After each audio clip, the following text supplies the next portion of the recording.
Boa tarde, senhores. Boa tarde, senhores. Boa tarde. E foi. Professora Alexandra Boixá, professora orientadora do MPJ Niterói. Estamos aqui hoje com mais uma trilha obrigatória EP3, ok? O que a professora precisa lembrar aos senhores? O que a professora precisa lembrar aos senhores?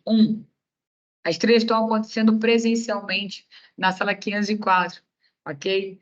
504 aqui do prédio, e o meu problema com o núcleo.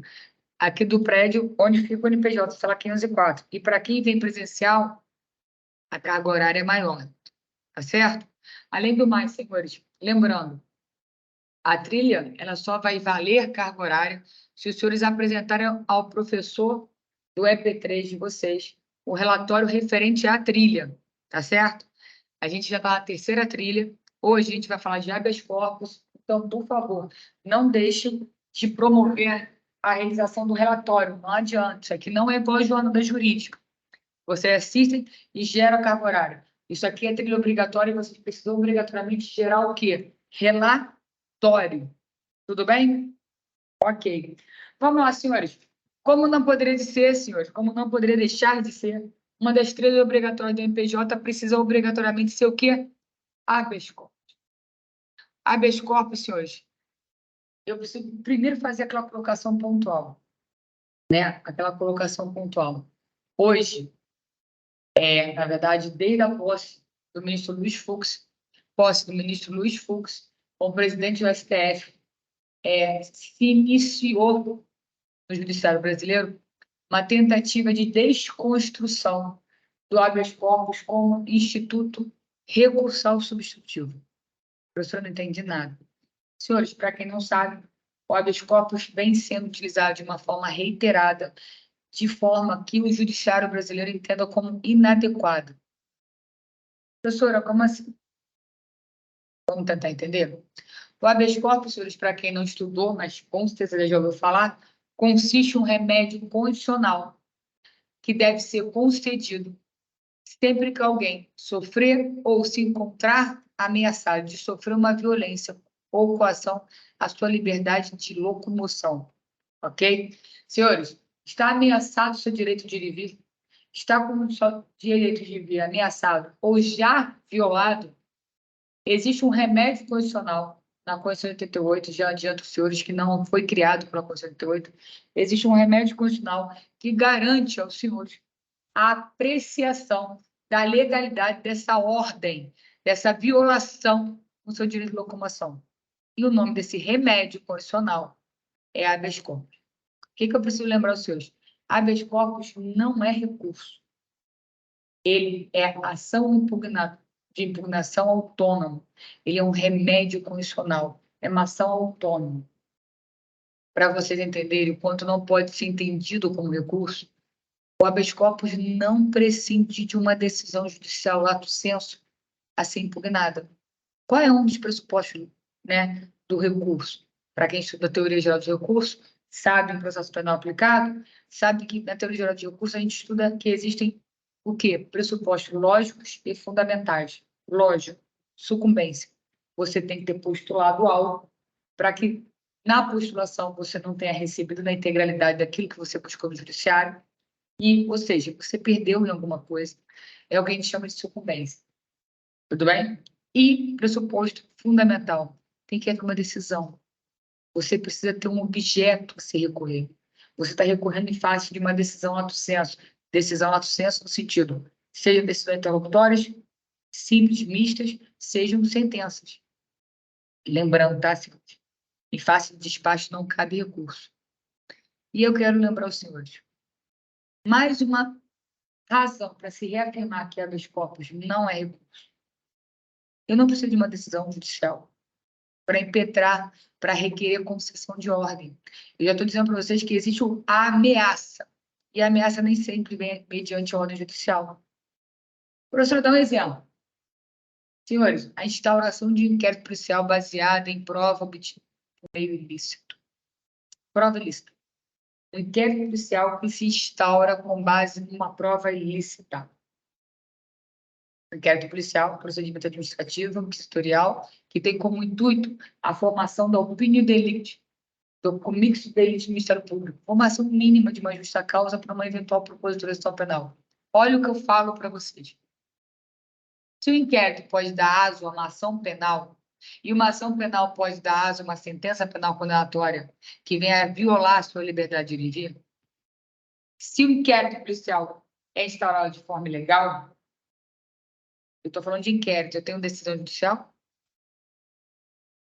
Se existe a instauração de inquérito de forma ilegal, e esse inquérito pode dar aso a uma ação penal, que pode dar aso a uma sentença penal, eu estou informando os senhores que os senhores estão em risco. Existe um risco, uma ameaça ao seu direito de liberdade, à sua locomoção, por ilegalidade ou abuso de poder. Se existe esse risco, existe a possibilidade de impetrar habeas corpus com o pedido de concessão de trancamento de inquérito policial. E aí? Os senhores ouviram em algum momento que eu estou impetrando habeas corpus em face de uma decisão judicial, de uma manifestação jurisdicional?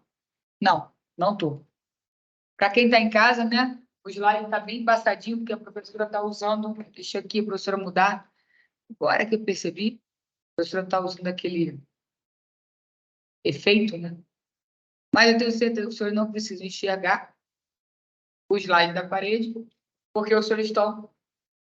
A turma que está aqui, ó, assistindo o slide na parede, a turma que está no Teams está compartilhado na tela. Mas só para deixar bem claro, estamos aqui, na nossa salinha, ok? 504 do prédio de prática jurídica, tá bom? Sabe o que acontece? Tá todo mundo já na vibe de feriado, porque hoje é dia 11 de outubro, amanhã é dia 12, e tá todo mundo na vibe, né? Mas não se esqueçam, sendo véspera de feriado ou não, tem trilha obrigatória. E a palavra obrigatória não é à toa, senhores, pelo amor de Deus. Vamos lá? Seguindo. Então, eu acabei de mostrar, explicar para vocês por A, B mais C, porque vocês não podem confundir habeas corpus como recurso, tá? Tudo bem? Não tem como confundir habeas corpus como recurso. Ocorre que numa leitura de que toda vez que você estiver ameaçado de sofrer uma violação da sua liberdade de locomoção por ilegalidade ou abuso de poder, surge a seguinte questão. Uma sentença penal condenatória em que você alegue nulidade, uma sentença penal condenatória que você alegue eventual erro matemático de pena, eventual sentença ou acordo condenatório que aplica-se o regime de pena inadequado, não viola o seu direito de vir, não coloca em risco, em ameaça a sua liberdade de locomoção. Esse é o entendimento que regulou o judiciário brasileiro durante os últimos anos. O que aconteceu com esse entendimento? Fez com que, senhores, todos os habeas corpus impetrados tivessem natureza de substituto de recurso. Em vez de recorrer, em vez de interpor o recurso previsto legalmente em rol taxativo, no caso concreto, a defesa impetra habeas corpus, eu ia falar mandado de segurança, impetra habeas corpus.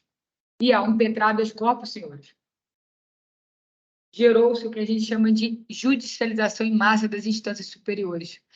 As instâncias superiores, STJ, STF, teoricamente, são instâncias excepcionais. Só deveríamos alcançar as instâncias excepcionais em caso de inconstitucionalidade ou ilegalidades. E hoje, elas funcionam como, literalmente, uma instância padrão, em virtude do quantitativo de recursos. E hoje, mais do que nunca, os quantitativos de habeas corpus substitutivos de recurso, quando a defesa impetra habeas corpus, ao invés de impetrar recurso especial, em vez de impetrar recurso ordinário, recurso extraordinário e assim por diante. Na posse, ministro Luiz Fux, no dia da posse, a sua presidência, o ministro Luiz Fux fez esse discurso, deixando bem claro que uma das medidas que passava a ser tomada o Supremo a partir daquele dia era desconstituir a autorização, a validade dos habeas corpus impetrados de forma substitutiva. Tá? CNJ, agora em setembro de 2023, fez um levantamento da quantidade de concessões de habeas corpus por cada ministro. Senhores, posso estar equivocado agora com tudo certinho, mas há 10 anos atrás, o ministro que mais concedia habeas corpus concedia cerca de 62% dos habeas corpus impetrados. E o que é conceder? Não é colocar ninguém em liberdade, sinceramente. É fazer uma correção de uma ilegalidade, seja processual ou direito material. Não necessariamente o habeas corpus vem pedindo liberdade, ele vem pedindo correção do risco de colocar alguém em prisão, em cárcere, e violar a liberdade sem a devida observância. A ausência de observância legal torna aquela violação, aquele cárcere, aquela violação de liberdade ilegal. Seja o erro matemático do cálculo, seja a aplicação do regime inadequado, seja o que for. Tudo bem? E aí, senhores, há 10 anos atrás, a média era de 70%, 67%, 72%, que o ministro mais concedia habeas corpus. Hoje, essa média caiu para 17%. Então, hoje, como orientadora do MPJ, dos futuros advogados daqui a um ano, mais tardar, um ano e meio, o senhor sendo aprovado na OAB, o que eu preciso orientar os senhores? Cuidado. Não se releva com tanta facilidade mais a impetração de habeas corpus como substituto de recurso. Tudo bem? Feito essa colinha que eu digo, dada essa cola aos senhores, e aí eu vou dizer para os senhores, está muito escuro para quem está em casa. Aí melhorou, né? Eita. Cadê vocês? Melhorou? Melhorou, agora que eu vi, estava muito escuro, né? E aí, senhores, o que acontece? Vamos agora entender o que é o habeas corpus? Professora, a senhora já leu o artigo 5º da Constituição, vem dizer, para a garantia de ameaça ou lesão ao direito de liberdade de locomoção decorrente de abuso de autoridade ou ilegalidade. E a ilegalidade, senhores, abrange a aplicação incorreta da lei. E aí vocês conseguem enxergar o campo que se abre para o habeas corpus. E aí o Código de Processo Penal vai dizer para vocês, dar-se-á habeas corpus sempre que alguém sofreu ou está na iminência de sofrer violência ou coação ilegal de sua liberdade de viver, salvo nos casos de punição disciplinar. O que o CPP vem regular, senhores? Não cabe habeas corpus em casos de processo penal militar, tá? Em aplicação disciplinar militar, não cabe habeas corpus. Ao judiciário, só é autorizado a análise da legalidade de atos administrativos. E aqui, senhores, punição disciplinar militar é ato administrativo. Conveniência e oportunidade não se aprecia pelo judiciário. O que se aprecia é a mera adequação do ato à norma. Tudo bem? Professor, dá um exemplo. Aquela medida disciplinar autoriza a sindicância. O hierárquico superior vai e promove uma prisão. A gente não vai analisar a conveniência e oportunidade da medida disciplinar. A gente vai analisar se aquela medida disciplinar é legal. Só nesse momento que é possível. Não conseguiu. A professora dando colinha para o aluno querendo assistir a audiência criminal, véspera de feriado na vara criminal, é muito complicado. Eu acho que é complicado em todas as varas, mas principalmente por causa do horário. Não tinha audiência desse quinto. Já fica a dica, hein, senhores? A audiência criminal não faz Niterói desse quinto. Mas aí a gente está falando de habeas corpus. E aí a professora estava falando que a gente tem que perder um pouquinho, vocês futuros advogados, tem que perder um pouquinho, não, tem que perder muito o hábito de usar o habeas corpus como substituto de recurso. Porque quando a gente estuda a teoria geral do recurso, a gente aprende que para cada decisão passível de análise de dupla graduação, existe um recurso cabível. E um único só recurso. O princípio da unirrecorribilidade vai dizer, só cabe um recurso para cada decisão, salvo o caso de recurso especial extraordinário. E qual que acontece? Durante muitos anos, a defesa tem aplicado a impetração do habeas corpus, aquele remédio constitucional que vem regular eventual violação do seu direito de ir e vir, ou ameaça, usado o habeas corpus. E por que isso? Porque o habeas corpus ele tem processamento prioritário. Para quem não sabe, o habeas corpus tranca a pauta dos tribunais, sejam superiores ou os tribunais regionais federais e os tribunais de justiça do Estado. Você precisa analisar o habeas corpus em prioridade a todos os recursos penais. E aí se usou muito, e se usa ainda muito, impetrar habeas corpus no lugar de recurso. E aí, você está comentando, o CNJ fez o quê? Fez um levantamento. Há 10 anos atrás, a média de concessões de habeas corpus pelo Supremo varia de 67% a 70%. Hoje caiu para 17%. O que o Supremo está dizendo? Defesas, parem de impetrar habeas corpus no lugar de recurso, porque nós não vamos acolher mais essa prática reiterada. Ok? Passando desse detalhe, senhores, o processo penal vai regular procedimento do habeas corpus. O procedimento, a previsão condicional está no artigo 5º, mas como processar, como é que se instrumentaliza o remédio condicional, está no CPP, artigo 647 em diante. E aí ele vem dizer para vocês de uma forma bem objetiva. Cabe dar-se-á-se habeas corpus sempre que alguém sofreu, se achar ameaçado de sofrer, violência ou coação ilegal da sua liberdade de ir. E o que é coação ilegal? O CPP tentou narrar alguns casos. O que eu quero lembrar aos senhores, isso é exemplificativo. Ah, pessoal, não cabe só habeas corpus nesses casos do 648? Não, lógico que não. Para vocês que não sabem, impetra-se habeas corpus, inclusive, contra ato de particular. Quem nunca ouviu falar daquele hospital que não libera o paciente enquanto não está pago a operação? Isso é detenção ilegal.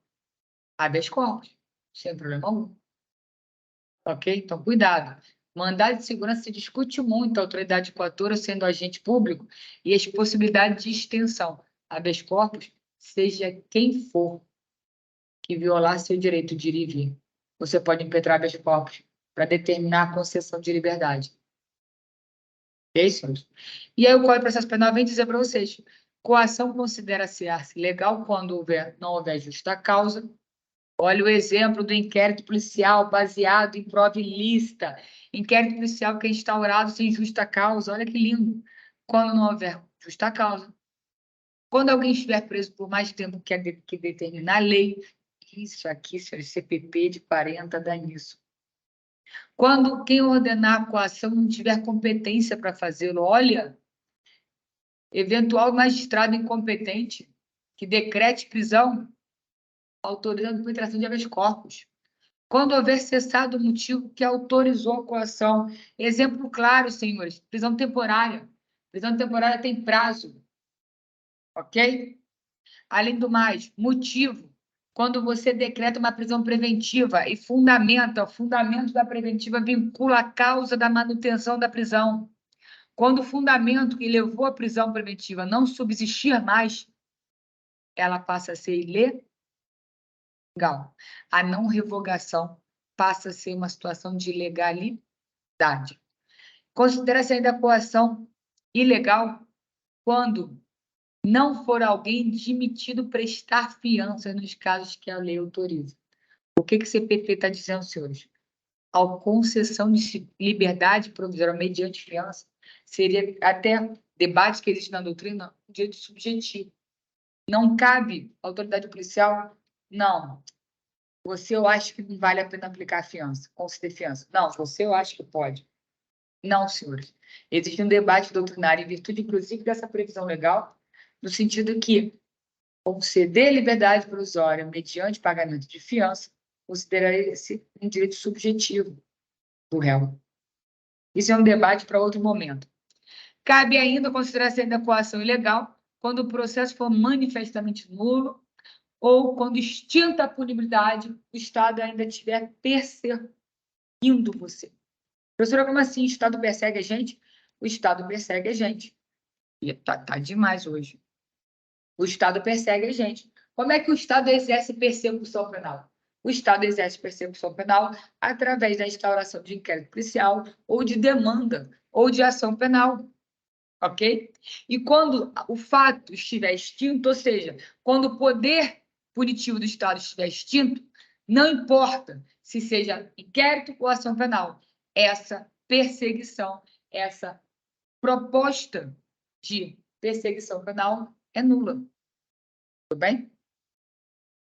E aí eu lembro, senhores, Quem pode analisar um habeas corpus? Como é que eu fixo competência de um habeas corpus? Eu fixo a competência do habeas corpus de acordo com a autoridade coatora. O que é autoridade coatora? Autoridade coatora é aquela que está praticando a coação ilegal. Olha que lindo. Lembra, cabe habeas corpus quando estiver na iminência de sofrer violência ou coação ilegal. A origem dessa violência, a origem dessa coação, o nome da pessoa, do agente que estiver promovendo essa ameaça é autoridade coatora. E aí, vocês, de acordo com a autoridade coatora, vocês vão fixar a competência para conhecer e processar o pedido de habeas corpus. Então, senhores, se quem está na iminência de violar o seu direito de locomoção for um delegado, autoridade coatora, delegado. A quem compete processar esse habeas corpus? O juiz criminal ali, da primeira, da segunda, da terceira vara criminal. O juiz de primeira instância.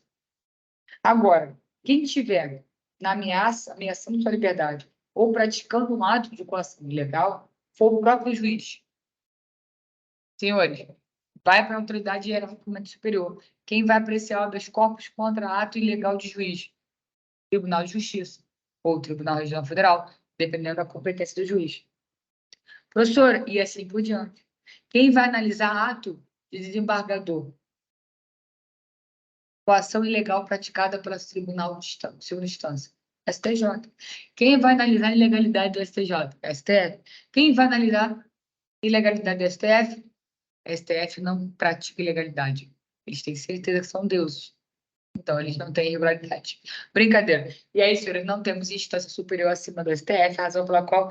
Professora, mas não é absurdo? Não, não é absurdo. Uma hora a instância tem que parar. Senão, os mesmos que alegam que é um absurdo que o STF tenha uma competência originária e que não existe eventual possibilidade do plural de jurisdição contra a decisão do STF, são os mesmos que reclamam que não para de ter recurso. E as demandas acabam se tornando perpétuas, demoradas, ineficazes, em virtude da possibilidade de recorrer o tempo todo. Então, a gente tem que decidir. Ou a gente quer reduzir o número de instâncias para que o judiciário age de uma forma mais séria e reduzir recursos, ou a gente quer criar instâncias para garantir sempre do plural. Né? É uma coisa meio contraditória. A gente reclama que para no STF e, ao mesmo tempo, reclama que tem muito recurso. Tudo bem? Tanto é, senhores, que a Constituição e o CPP vêm regular a competência originária do STF para processar e julgar habeas corpus. Artigo 101, inciso 1º da Constituição vai dizer: compete ao STF processar habeas corpus quando? Lindo, né? E aí, lembrando, o CPP fala em tribunal de apelação, compete aos tribunais de apelação sempre que os atos de violência ou coação forem atribuídos aos governadores, interventores dos estados e prefeitos do Distrito Federal ou seus secretários ou chefes de polícia. Senhores, não existem mais tribunais de apelação, tá? Onde vocês leem tribunais de apelação, vocês vão estar lendo, sabe o quê?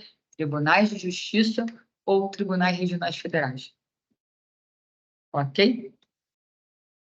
E aí, senhores, só lembrando, cabe habeas corpus em qualquer situação? Não. Mas eu preciso lembrar os senhores que o habeas corpus poderá ser impetrado por qualquer pessoa. Prisão legal. Quais são as exceções de você não precisar de poderes postulatórios para ir à justiça? Você não precisa de advogado. Como é que é, professor? São poucas exceções. Uma delas, o juizado especial civil. Juizado especial civil. Quando você pode demandar perante a justiça até 40 salários mínimos, salvo engano. Aqui no crime é o habeas corpus. Você não precisa de advogado para impetrar habeas corpus. Um exemplo, eu trabalhei muitos anos na vara criminal de São Gonçalo, na primeira vara criminal. A gente já recebeu cartinha de preso. E o preso narra que ele acha que ele está preso ilegalmente por excesso de prazo. Ele acha que ele já cumpriu a pena dele e que, por isso, ele estaria preso ilegalmente. Vai lá no 647, 647, 648. Quando alguém estiver preso por mais tempo que determina a lei. Quando essas pessoas são esquecidas do sistema penitenciário, são. A pergunta que eu quero falar: qual seria o instrumento para colocar a pessoa em liberdade? Habeas corpus. Na hora que o preso manda uma cartinha para a gente recebe essa manifestação como habeas corpus. professor está brincando. Não. Eu preciso de poderes postulatórios, eu preciso de advogado para impetrar habeas corpus? 654 CPP. O habeas corpus poderá ser impetrado por qualquer pessoa, em seu favor ou a favor de outra. Professor de vocês não é advogado.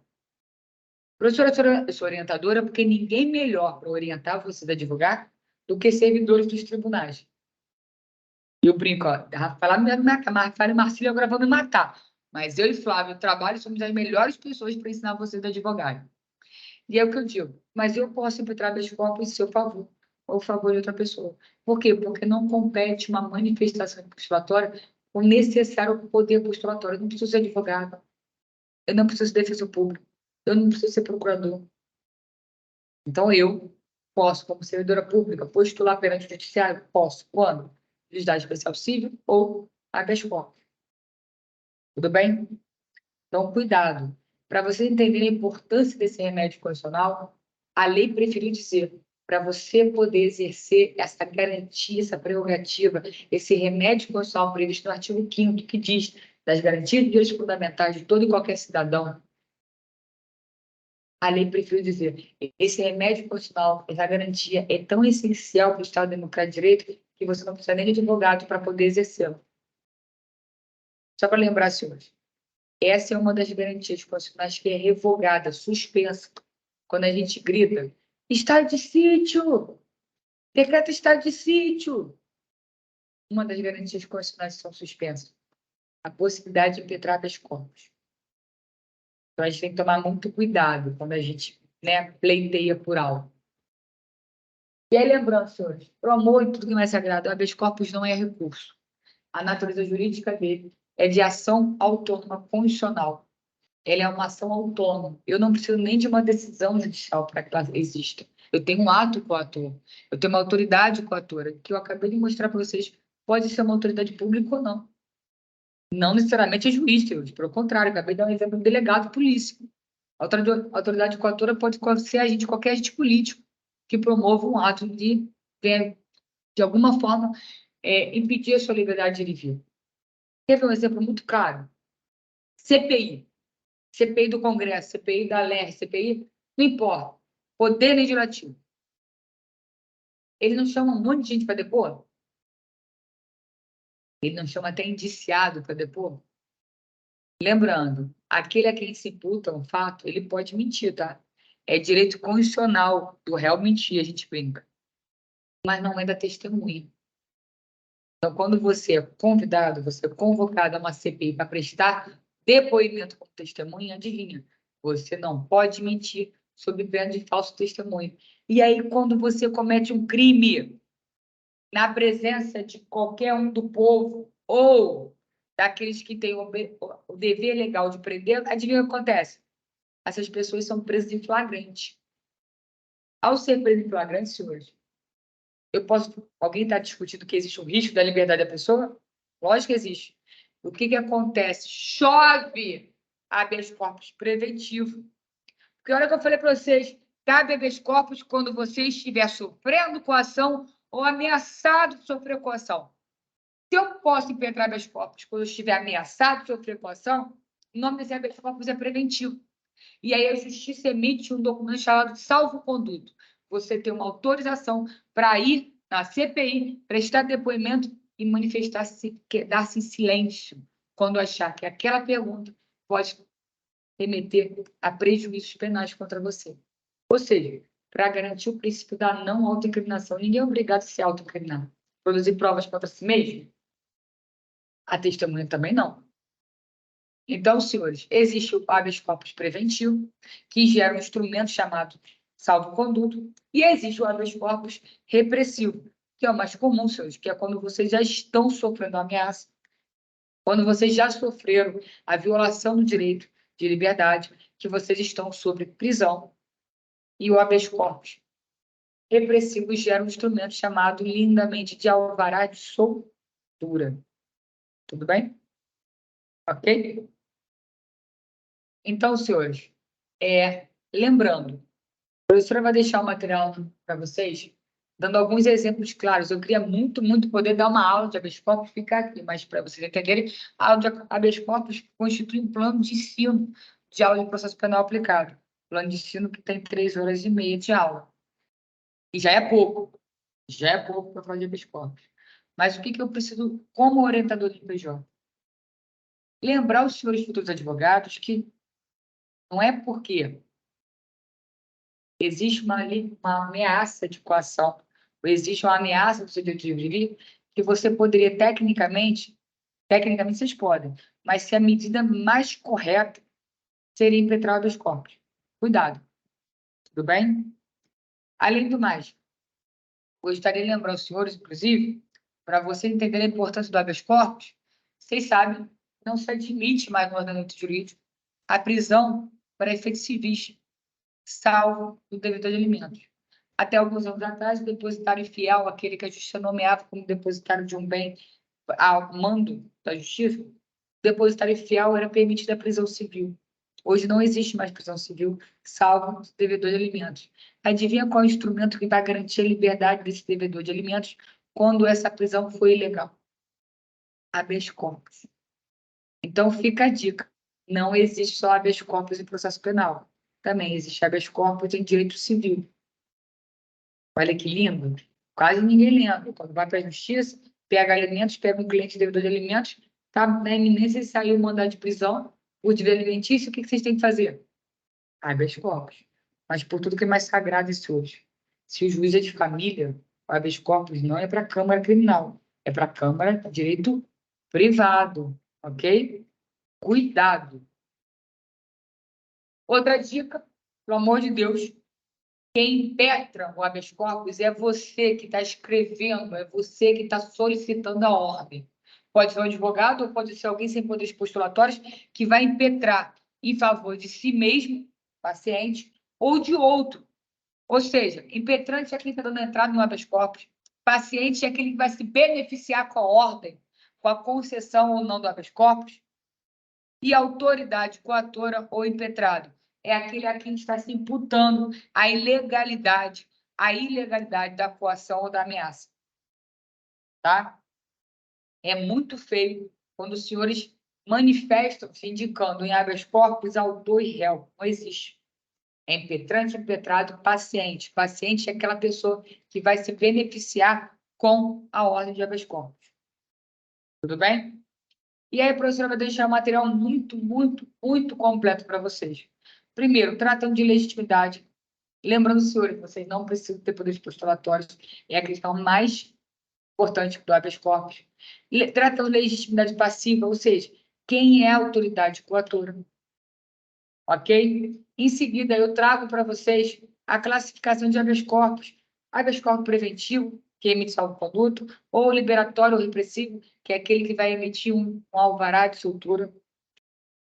Eu apresento a vocês, cuidado, cabe liminar em habeas corpus? Cabe. Ele já tem um processamento mais sério e prioritário. E você ainda pode propor, interpor, impetrar habeas corpus com um pedido de liminar. Olha que chique, tá? O material que eu apresento para vocês, senhores, traz especificações do artigo 648, falando de uma por uma, e o melhor, eu trago jurisprudência para mostrar a aplicação de cada um desses incisos. Não deixe.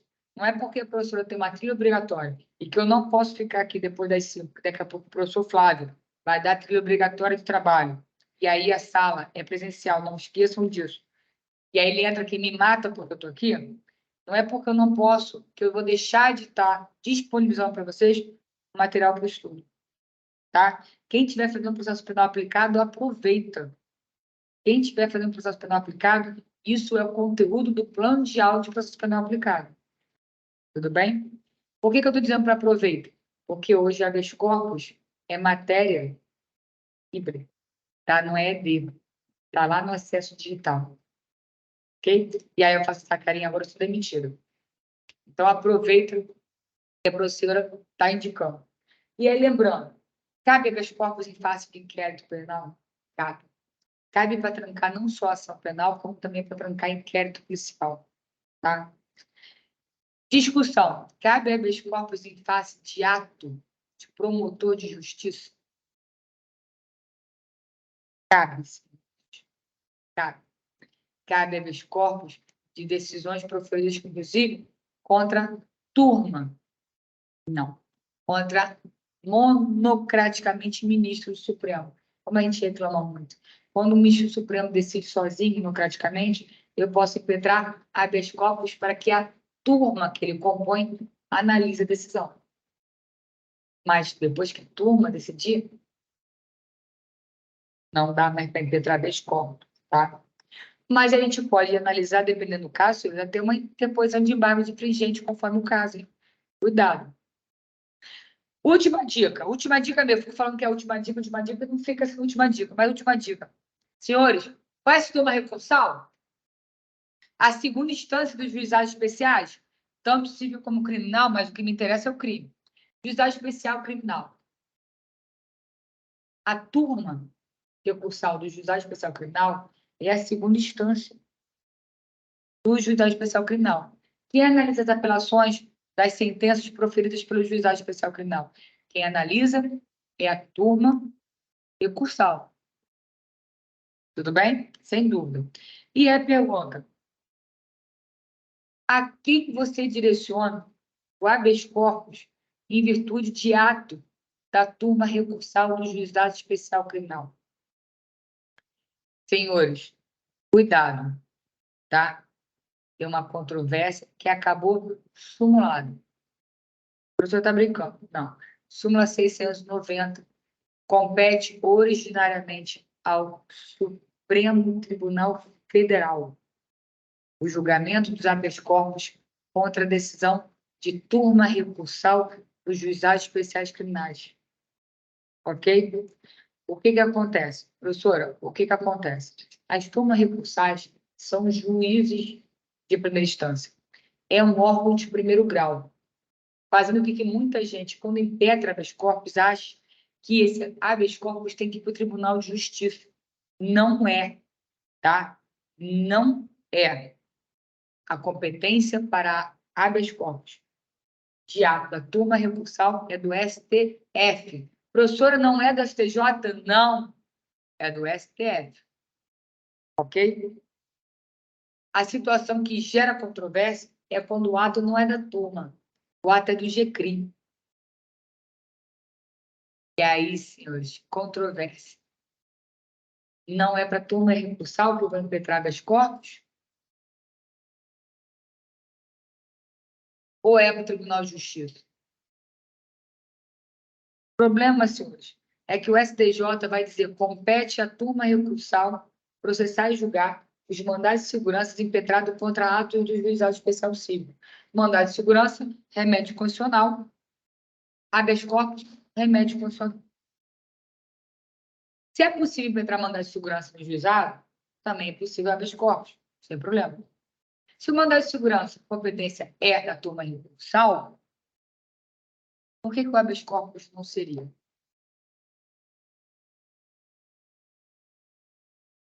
Senhores, apesar da controvérsia, porque a lei diz que compete aos tribunais de justiça julgar as ações de habeas corpus contra juízes de primeira instância e a turma recursal e o juizado especial é primeira instância, o STF bateu o martelo. Habeas corpus contra ato de juizado especial, turma recursal.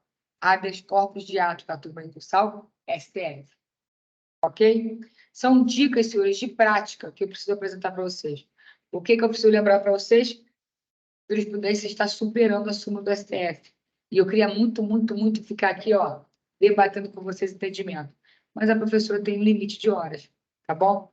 Então, não esqueçam de estudar. Estou deixando 28 slides com jurisprudência para vocês darem uma estudadinha sobre habeas corpus. Não esqueçam, toda a prova da OAB, desde os últimos 12, eu não vi a 39ª ainda, tá? A 38ª eu não vi a prova ainda. Mas até a 37ª prova da OAB, desde que fui para a FGV, sempre caiu uma questão de habeas corpus. E na prova objetiva, não é na prática não, tá? Fica a dica. Tem coisa que a gente precisa estudar. Bom, senhores, não se esqueçam, para a trilha valer, Vocês precisam fazer o quê? Relatório. Não se esqueçam, ok? Tudo bem? Um ótimo feriado para vocês, um bom descanso. Lembrando, Niterói não tem aula sexta-feira, dia 13. Tudo bem? 13 de outubro não terá aula. Boa sexta-feira, 13 a todos. Beijo grande. Beijo, gente. Beijo, beijo, beijo. E você não conseguiu fazer, né?